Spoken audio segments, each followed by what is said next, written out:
I used to have a recurring dream from which I would awaken in the middle of the night in a cold sweat. In the dream, I was standing right in front of my grave, looking at my tombstone, and it read, "Here lies Benjamin Israel Robinson, a man full of greatness, yet who lacked the consistency ever to become great." So tonight I went to my mom and dad's house with my daughter. I picked up pizza before going to their house so we could all eat dinner together. So I go to Round Table Pizza and I order the pizza on the phone before going. And they told me it would be ready in 25 to 30 minutes for me to pick it up. So I showed up there 30 minutes later thinking the pizza should be ready now. I said 25 to 30, so I give them, the full extent of that 30 minutes. They took my money and said the pizza should be ready in a few minutes. I sat down for another 15 minutes, and finally 15 minutes later I came up to the counter and said, "Hey, what's going on with my pizza? You said it'd be ready in a few minutes." Like, "Oh, yeah. We need about another 10 minutes. I said, "What do you mean you need another 10 minutes? You told me on the phone it would be ready in 25 minutes, 25 to 30 minutes. It's already been 45 minutes, and now you're telling me you need another 10 minutes. They said, yeah, sorry about that. So I go sit down, I wait, 10 minutes later, they call my name. They call my number. I get up. And by that time, I was really upset because it had been 55 minutes since I ordered the pizza on the phone when they told me it'd be 25 minutes. Now, is that actually a big deal at the end of the day that I waited an extra 30 minutes? In the long run, wasting 30 minutes is not a big deal. However, when somebody else decides for me that they're going to waste 30 minutes of my time, I get very upset. That's a frustrating thing for me as a human being. And it's a frustrating thing for me as a father because I wanted to have a good evening with my daughter. I wanted her to have a good time. And sitting in a pizza restaurant waiting for them to make your pizza is not it's no father's idea of a good time for their child. So the fact that 30 minutes of my time was wasted was extremely painful. Not extremely painful, but it was painful. And I wasn't extremely angry, but I was frustrated. And I let them know I was frustrated, and they apologized again. And then I said, all right. What can you do? At the end of the day, you just got to move on. But the idea that your time has been wasted, that's very painful. None of us like wasted time. And especially, we don't like when someone else has the power to waste our time for us. None of us like going to the DMV and having to wait in line for an indefinite period of time. Because when I'm in line at the DMV has power over my time. And the DMV has the power to just tell me to wait. Nobody likes that. I don't want, if my time's going to be wasted, I'm going to be the one who wastes it. We all crave the power to waste our time on our own terms. Nobody else has the right to waste my time but me.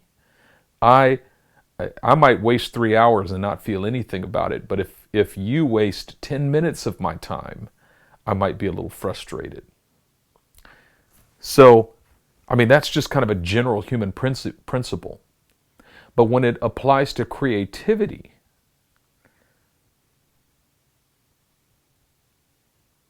there's a degree to which there's a sense that the creative is in the hands of the world. How do I say this?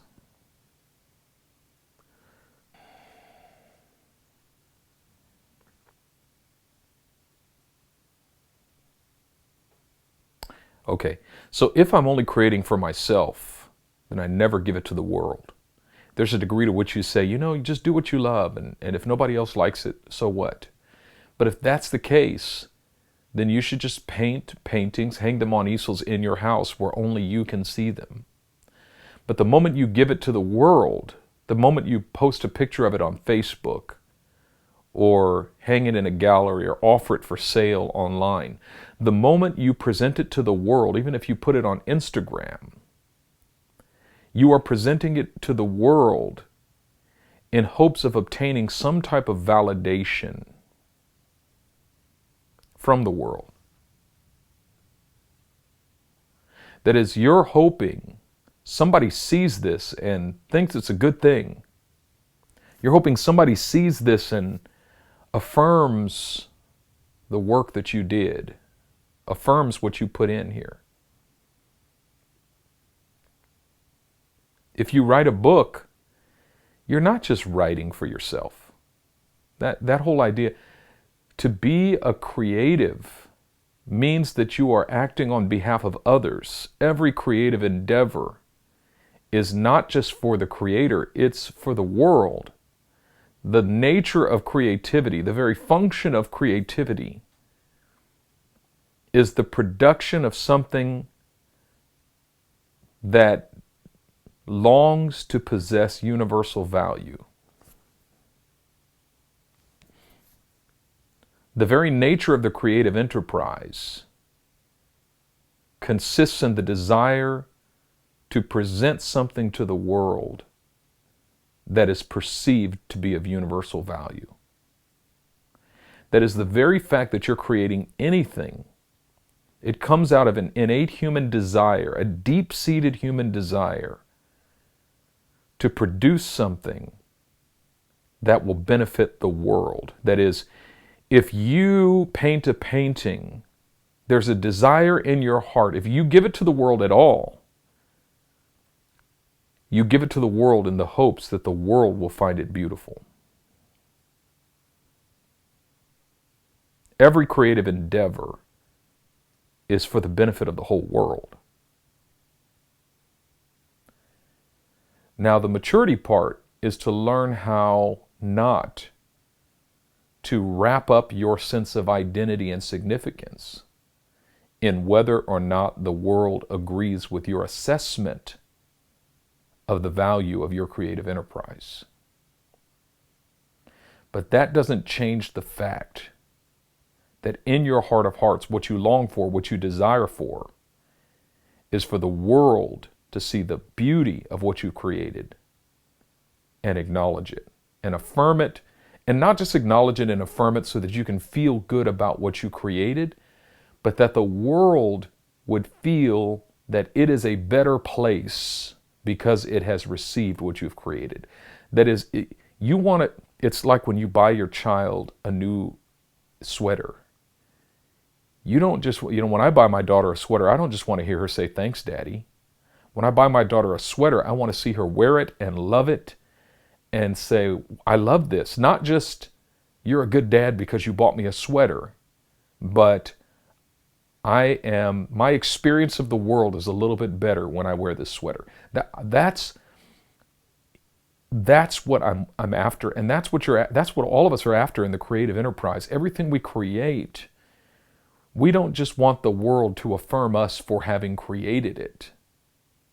We want the world to wear it like a sweater and experience life to be a bit sweeter because they're wearing it. But the great risk is that nobody's going to give nobody's going to care. Because in order to create, you must be consistent. Consistency is the prerequisite of true creativity. But other than that, I've had a great day today. I spent a good deal. I spent the morning with my wife's older sister Mihi and her daughter Christine, and we went to breakfast over at Peony in Oakland. Had some great dim sum. That's my favorite dim sum place. I really like Koi Palace in Dublin as well, but Koi Palace, if you don't get there early enough, the good stuff is gone. And by the good stuff, I mean char siu bao. You ever had char siu bao? Oh man, char siu bao. Those are the Chinese pork buns. Man, that stuff is to die for if you get the good ones. My mom used to get like a couple dozen of those and put them in the freezer, individually wrapped, and we would just take them out one by one and microwave them and eat them at all times of the day and the week. Marvelous. But Peony has excellent char siu bao as well as many other things, and so We had a great time having breakfast there. Then I took him over to the Port Workspaces in Oakland, which is where our office is, and we had fun over there at the Kaiser rooftop garden, and in the Port Workspaces patio area on the roof, what do they call it, the rooftop plaza or whatever. We had so much fun, so much joy, so much fun. And then tonight, we tried to go to the Union City or Fremont lighting of the tree in the parade, but there were more than 20,000 people out there. We couldn't even get a place to park. So we went back to my dad's place after I waited an hour for that dadgum pizza. We went back to my parents' place, and we had pizza together, and we watched the Warriors play tonight. I didn't stay for the ending, but I'm assuming that they whooped the Lakers again like they stole something. So it's been a good day. My daughter's upstairs asleep. Her puppy Happy is with her. My wife is in the Philippines. I spoke to her today. Man, I was missing her today. I really, really miss. It's funny. We've been married for 16 and a half years. We both traveled a lot. We kind of take turns traveling. She goes, I go. She goes, I go. One of us stays home with our daughter.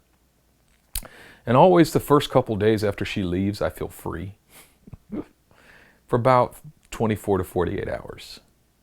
And then it kind of sinks in. And then I just start missing the heck out of her. And today I started to really miss her. Yeah, it's been a good day. The Lord is good.